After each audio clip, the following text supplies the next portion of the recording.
Ici Maurice Renaud, producteur de l'émission Hitchcock Sélection. Avant que commence le suspense qui vient de vous être annoncé, je veux simplement vous informer que cette pièce sera ce soir la dernière que vous entendrez dans cette série.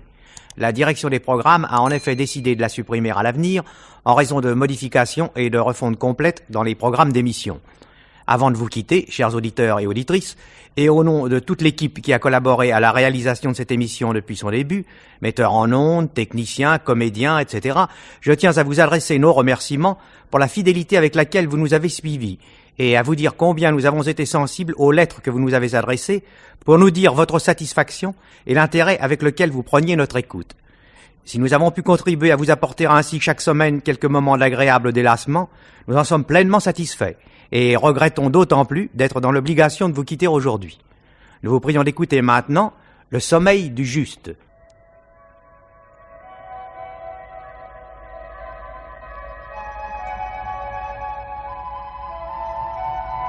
Linda! Attention, Linda! Derrière toi! Le feu, les flammes! Viens ici! Linda! Linda, descends! Linda! Linda! Cavender. Oh, Cavender. Quoi? Eh ben, mon vieux, vous dormez? Oui, je m'étais un peu assoupi. Qu'est-ce qu'il y a? Réveillez-vous. Le directeur veut vous voir. Mais faites attention, j'ai l'impression que ça barde. Ah oui? Bon, j'y vais. Merci, Simmons.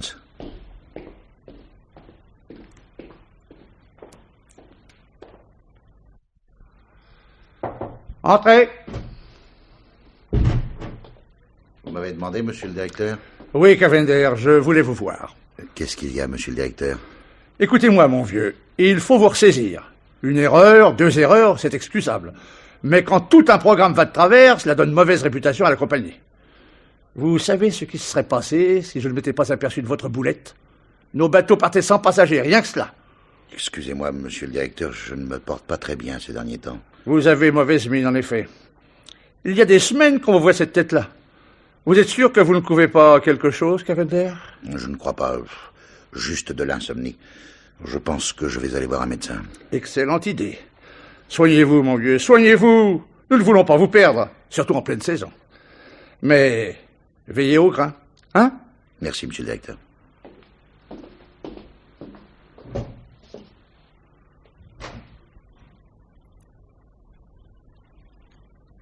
Bonjour, monsieur. Bonjour, madame. Vous avez rendez-vous? Non, c'est le docteur Steers qui m'envoie. Ah, très bien. Je vais voir quand le docteur Tedaldi pourra vous recevoir. J'aimerais voir le docteur Tedaldi tout de suite. Oui, j'ai pris sur mon temps de bureau exprès. Attendez une seconde. Je vais aller lui demander. Merci.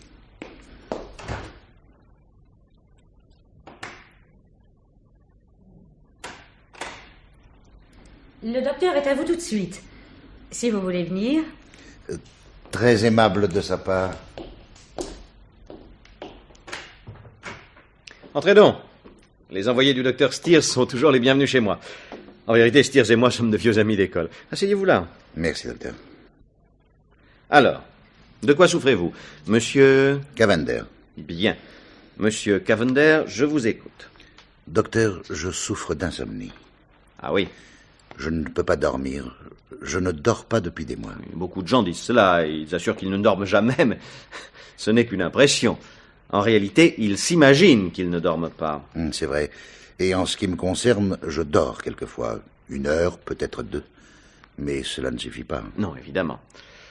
Puisque vous venez me consulter, j'en déduis que, d'après le docteur Steers, la cause de votre affection n'est pas organique, car je suis psychiatre, vous ne l'ignorez pas. Nullement, docteur. Bon.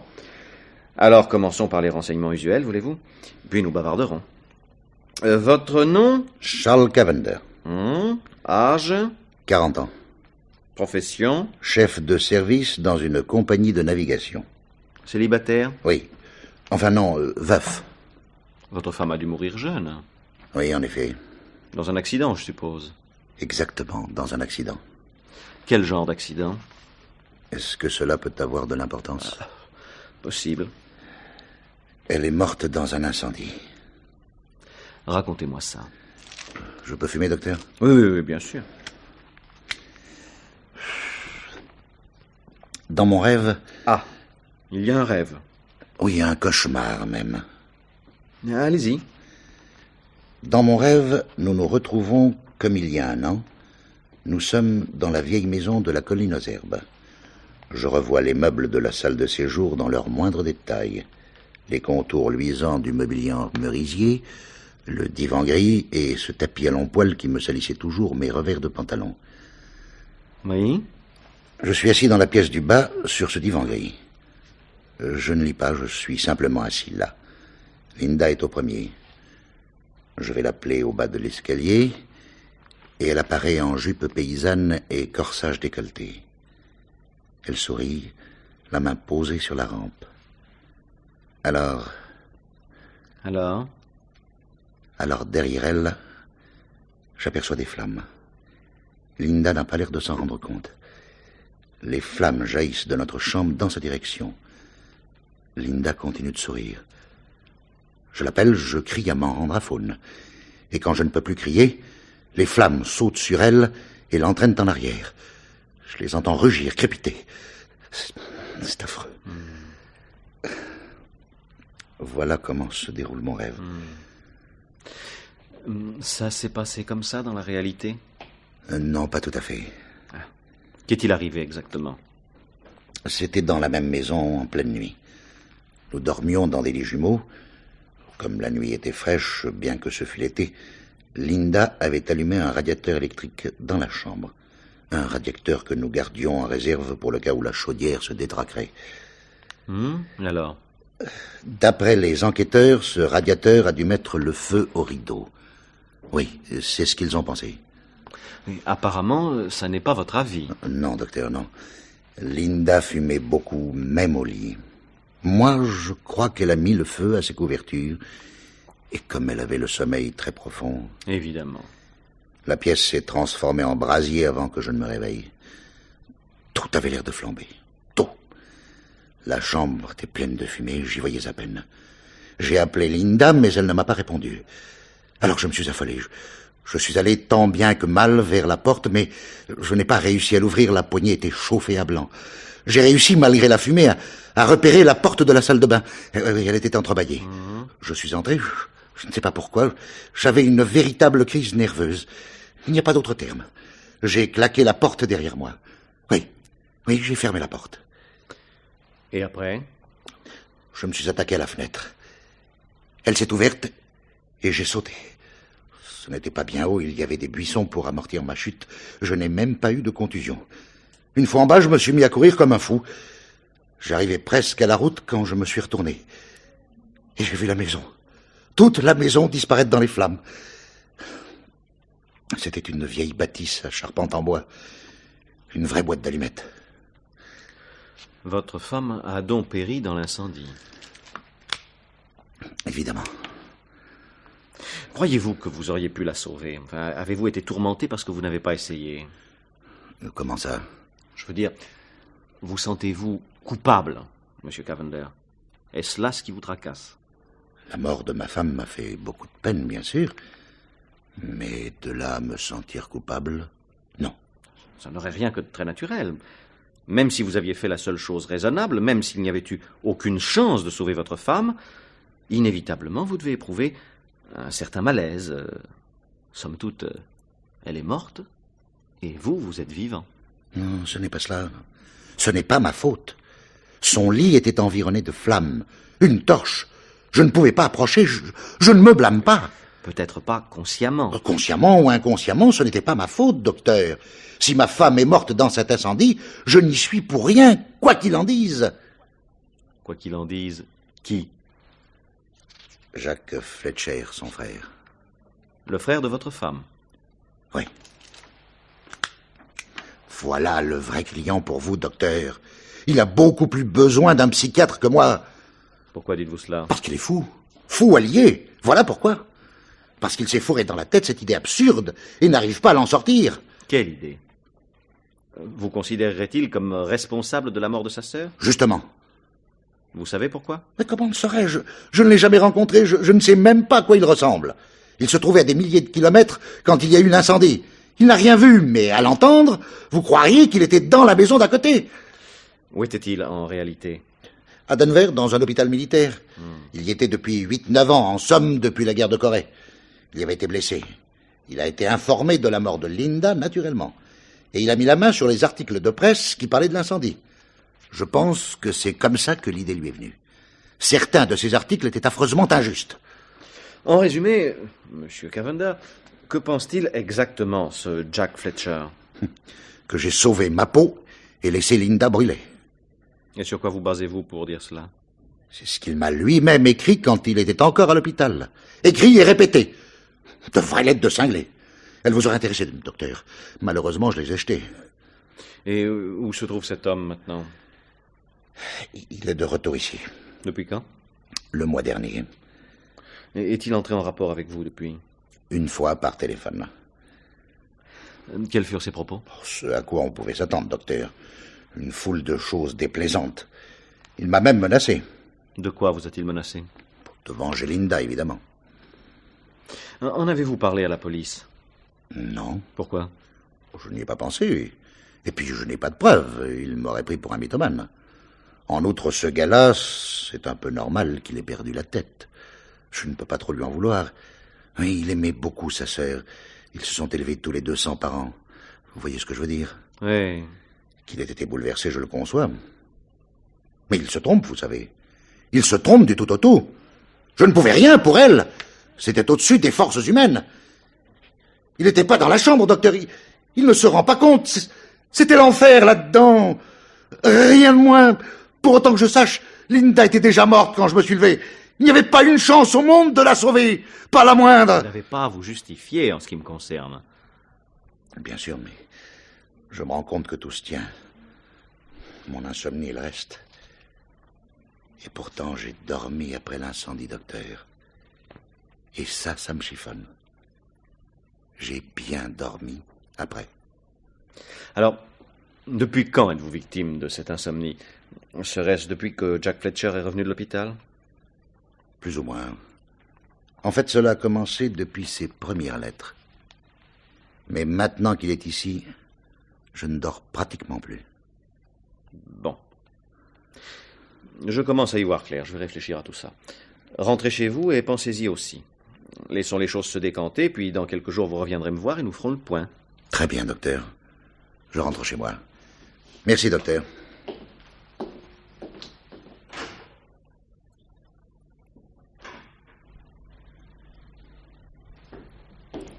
Bonsoir, Monsieur Cavender.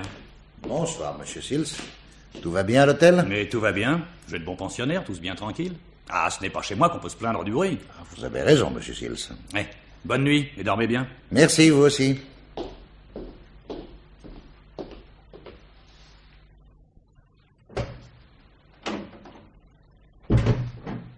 Dormez bien. Dormez bien. Il en a de bonnes, celui-là. Ce n'est pas encore cette nuit que je dormirai.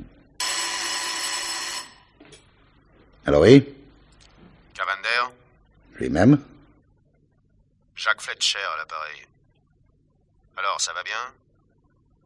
Toujours la conscience tranquille? Qu'est-ce que vous me voulez encore? Je veux savoir à quoi ça ressemble une voix de sale lâche. Écoutez, Jack, c'est ridicule. Vous ne me comprenez pas. Si nous nous rencontrions pour en discuter une bonne fois, hein? Qu'en diriez-vous? Quand vous me verrez, Cavender, vous constaterez que vous ne l'avez pas souhaité. Allons, Jack, à quoi bon nous conduire comme des gamins? Le mieux, c'est de mettre carte sur table. Il faut être raisonnable. Je n'ai aucune envie d'être raisonnable. Mais enfin, Jack! Je n'ai pas oublié ce que vous avez fait à Linda. Mais je ne vous ai pas oublié. Vous non plus. Vous déraisonnez, mon vieux. Ça va. Je pense à vous tout le temps, tout le temps. Et vous ne perdez rien pour attendre, Charlie. Alors, Cavender, ça ne va toujours pas? Non, Simon, ce n'est pas fameux. Et vous ne pourrez pas tenir longtemps ainsi, mon vieux, il faut faire quelque chose. Je crois que je vais retourner voir mon médecin. Et vous ferez bien, vous avez une mine à faire peur. Eh bien, Cavender, comment ça va depuis notre dernière rencontre? Ah, ça ne va guère mieux, docteur. Ah non, ça ne vous a pas soulagé de m'avoir raconté votre histoire? Vous savez, docteur, la confession, c'est peut-être excellent pour l'esprit, mais j'ai bien peur qu'elle ne fasse aucun bien au corps. Et c'est mon corps qui ne veut pas dormir. Ce n'est pas certain. Vous ignorez combien l'état mental influe sur le physique. Non, je ne l'ignore pas du tout. Je sais bien que si cette influence n'existait pas, je dormirais comme un loir. Cependant, et c'est ce que je veux dire, il ne semble pas que ma confession m'ait aidé à dormir. nous allons tout de même tenter de faire le point. La dernière fois que nous nous sommes vus, nous avons constaté que c'est du jour où Jack Fletcher est intervenu dans votre vie que vos insomnies ont commencé. Exact, n'est-ce pas? Tout à fait, docteur. Cependant, votre cauchemar a trait tout entier à la mort de votre femme. Jack Fletcher n'y joue aucun rôle. Aucun. Aviez-vous ce cauchemar avant le retour de Fletcher? Non.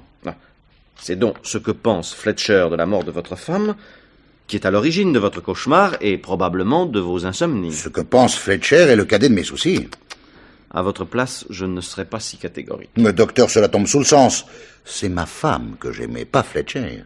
Il pourrait mourir, cela me serait complètement égal. Et n'empêche que c'est depuis qu'il vous a accusé que vous avez perdu le sommeil. Pourquoi n'avez-vous pas cherché à vous justifier? Je n'ai pas de compte à lui rendre. Peut-être pas à lui en tant que frère de votre femme.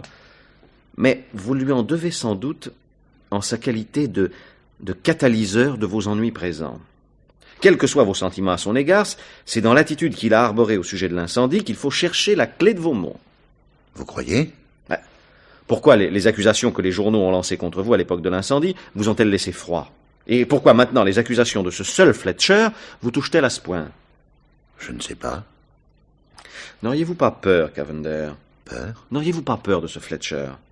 Ne serait-ce pas cette peur qui vous angoisserait au point de vous priver de sommeil? C'est ça. Vous avez peur, Cavender. Vous ne vaincrez votre insomnie que lorsque vous aurez surmonté votre crainte du frère de Linda. Vous avez raison, docteur. C'est Jacques Fletcher le responsable. L'unique responsable. Jacques Fletcher, s'il vous plaît. Deuxième gauche. Merci.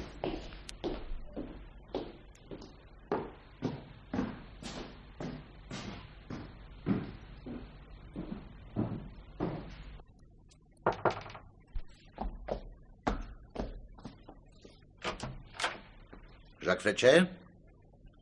Oui? Je suis Charlie Cavender. Vous? Que venez-vous faire ici? Vous voir comme je vous l'ai dit au téléphone.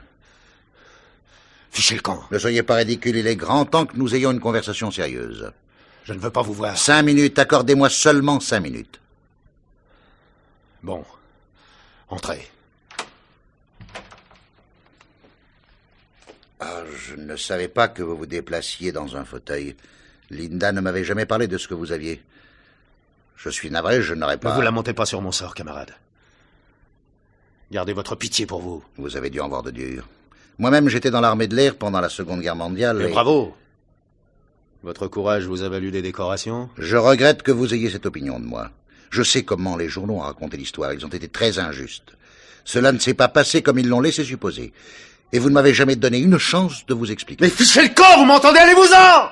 Jacques, essayez de me comprendre. Sortez d'ici, mais sortez avant que je ne fasse ce que j'avais envie de faire! Qu'est-ce que vous vouliez me faire? Vous vouliez me tuer, hein? C'est ça? Oui, c'est ça. Je voulais vous tuer, espèce de sale lâche! Je voulais vous voir souffrir comme vous avez fait souffrir, Linda! Et comment? En me courant après? En fauteuil à roulettes? Vous croyez que j'ai besoin de jambes? Il n'est pas nécessaire d'avoir des jambes pour vous descendre! Salaud! Vous êtes comique, mon pauvre vieux. Qu'est-ce que vous cherchez? Le rayon de la mort? Ça. Un revolver. Voilà qu'il n'a pas besoin de jambes. Il a tout ce qu'il faut, ce petit engin. Vous avez compris maintenant? C'est stupide. Complètement idiot. Posez donc ça, Jack. Soyons raisonnables. Vous voyez bien que vous ne me faites plus peur. Je peux encore le faire, Cavender. Je peux encore appuyer sur la détente. Bien sûr que vous le pouvez, mais vous ne le ferez pas. Laissez-moi m'expliquer. Vous allez demander pardon à Linda. Posez ça. Rangez donc ce satané truc, Jack. Je vais vous tuer, Cavender. Vous allez payer le mal que vous avez fait à Linda. Donnez-moi ça. Oh, lâchez cette arme. Non, je vais... Oh, je vais vous descendre. Ne faites pas l'enfant. Vous ne pouvez pas lutter avec moi. Donnez-moi. Oh. C'est malin. Ah, c'est malin.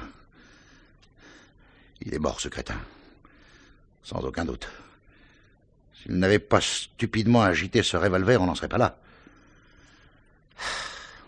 Ah ben voilà frais. Je vais avoir toute la maison sur les bras. Ce revolver a fait un boucan de tous les diables. J'invoquerai la légitime défense. Après tout, il tient encore le revolver dans la main. Hein, mon vieux Fletcher? Légitime défense. Ça ne te dit rien? Non, c'est vrai, tu ne peux pas savoir. L'autre fois aussi, c'était de la légitime défense, mais une forme très spéciale. Et puis, personne n'en a jamais rien su. Je pourrais bien te le raconter maintenant que tu es mort. Nous avons le temps. La maison paraît tranquille. On n'a pas dû entendre le coup de feu. Tu vas voir, Fletcher. Elle est intéressante, mon histoire. En tout cas, tu comprendras que si Linda est morte, ce n'est pas à cause de ma lâcheté. Il n'y a aucune lâcheté là-dedans. Figure-toi qu'un soir, je suis rentré chez moi. Il faisait beau. C'était l'été.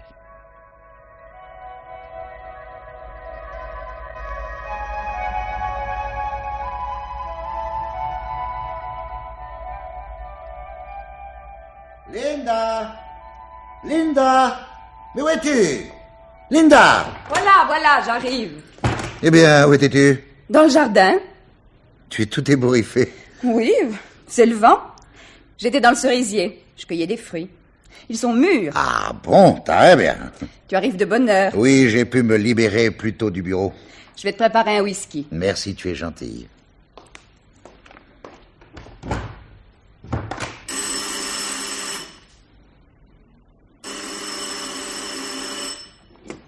Allô? Monsieur Cavender, Lui-même? ça vous intéresserait-il de savoir ce que fait votre femme quand vous n'êtes pas à la maison? Pourquoi ça? Qui êtes-vous? Êtes-vous intéressé, oui ou non? Oui. Alors, trouvez-vous ce soir au bar Le Pélican. Table du fond à gauche, vers 10 heures. Je vous y attendrai. Je suis brune et j'aurai une robe verte. Voilà ton whisky, chérie. Merci, Linda. Qu'est-ce que c'était? Quoi?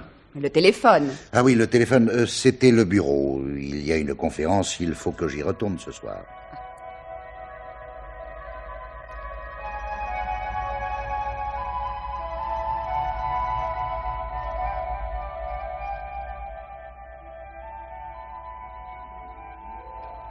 Vous êtes exact. C'est bien. Qui êtes-vous? Vous n'avez pas besoin de le savoir. Mais vous connaissez John Rogan? Évidemment. C'est mon voisin. Moi, je l'aime. Et jusqu'à ces derniers temps, il m'aimait. Et maintenant, ça va moins bien. On ne peut rien vous cacher. Et alors?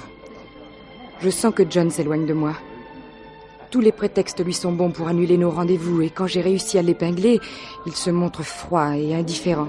Toutes mes condoléances. Mais en quoi cela me concerne-t-il? Vous pouvez faire quelque chose pour moi. Expliquez-vous. Vous ne devinez pas? Dites-moi les choses clairement ou je m'en vais. Bien, bien. Vous vous imaginez sans doute que votre chère femme est une vraie fée du logis, qui tapisse comme Pénélope en vous attendant. Pourquoi pas? Mon John a un métier qu'il peut exercer à domicile. Il habite à côté de chez vous. Votre femme est à la maison toute la journée. Vous voyez ce que je veux dire? Je vois. Vous êtes sûr de ce que vous dites? Je les ai vus s'embrasser derrière votre cerisier. Je doute qu'ils y aient parlé d'affaires. Vous êtes certaine que c'était bien eux? Oh, si ce n'était pas eux, c'était des jumeaux. La coïncidence serait rare. Enfin, vous êtes avertis. Empêchez votre femme de revoir John, et vous me rendrez service. Bon. Merci du renseignement. Bonne chance. Ne soyez pas trop brutal.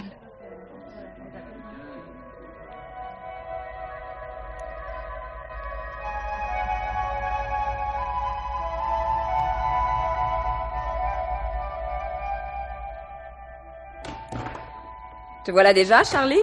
Oui, Linda. Ta conférence n'a pas trop duré? Non, cela a été vite fait. Qu'est-ce que tu as? Tu as l'air bizarre.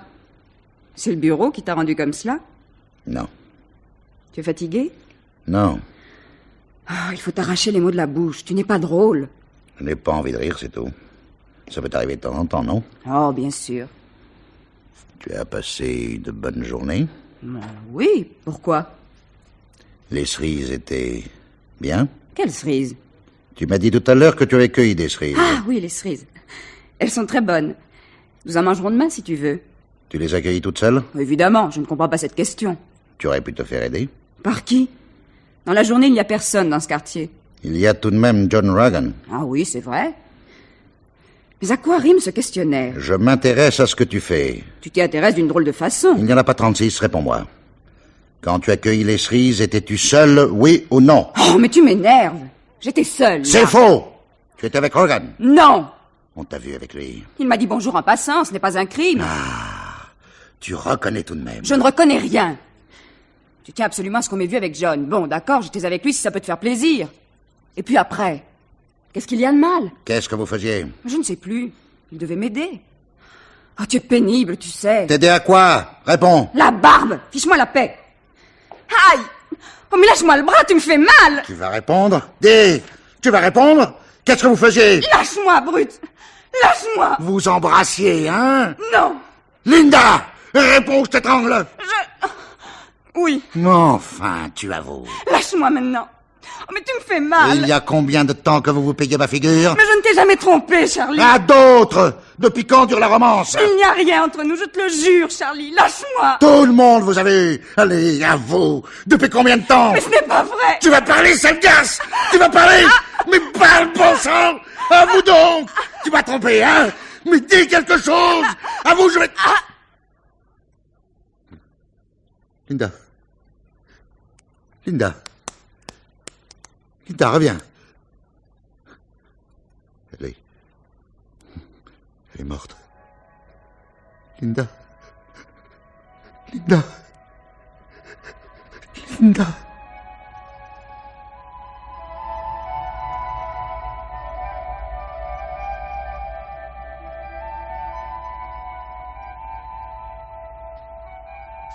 Voilà.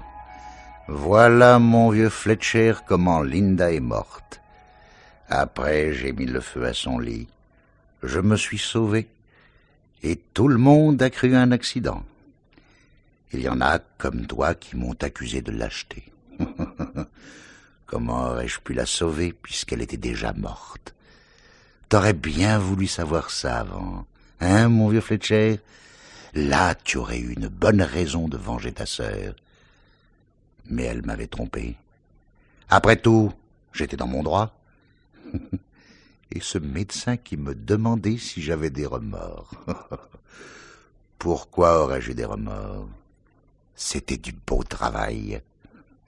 Et l'assurance à payer. Oh, et tu t'en moques un peu, toi, maintenant, tu es mort. Et tout est égal. Moi, ça me soulage de te raconter tout ça. Tout est bien qui finit bien. On n'a pas l'air d'avoir entendu le coup de feu. Tu es mort, bien mort, et tu ne répéteras pas ce que je viens de te dire. Je vais donc laisser les choses telles qu'elles sont. Tu tiens encore le revolver dans la main. On pensera que ce pauvre Jacques Fletcher s'est tué. Tout s'enchaînera. L'infirme de guerre, l'arme souvenir, le geste désespéré. Eh bien, monsieur Cavender, déjà de retour? Rien de fâcheux? Non, monsieur Shields, rien de fâcheux. Je rentre chez moi pour me reposer. Je dormirai peut-être un peu. Alors, je vous souhaite que tout se passe comme vous le désirez, monsieur Cavender. Merci, monsieur Shields.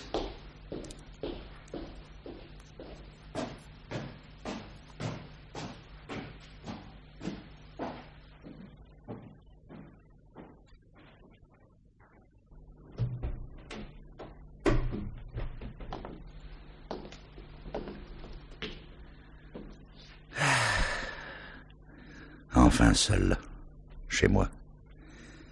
Jamais je ne me suis senti autant chez moi, seul, tranquille, sans craindre quiconque. Allez-moi une cigarette, cette bonne compagne de l'insomnie. Je vais peut-être dormir. Je vais dormir maintenant, je le sens. Dormir. Dormir.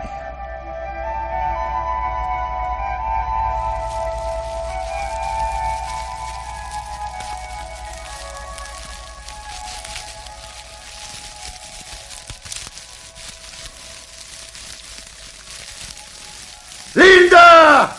Linda! Linda!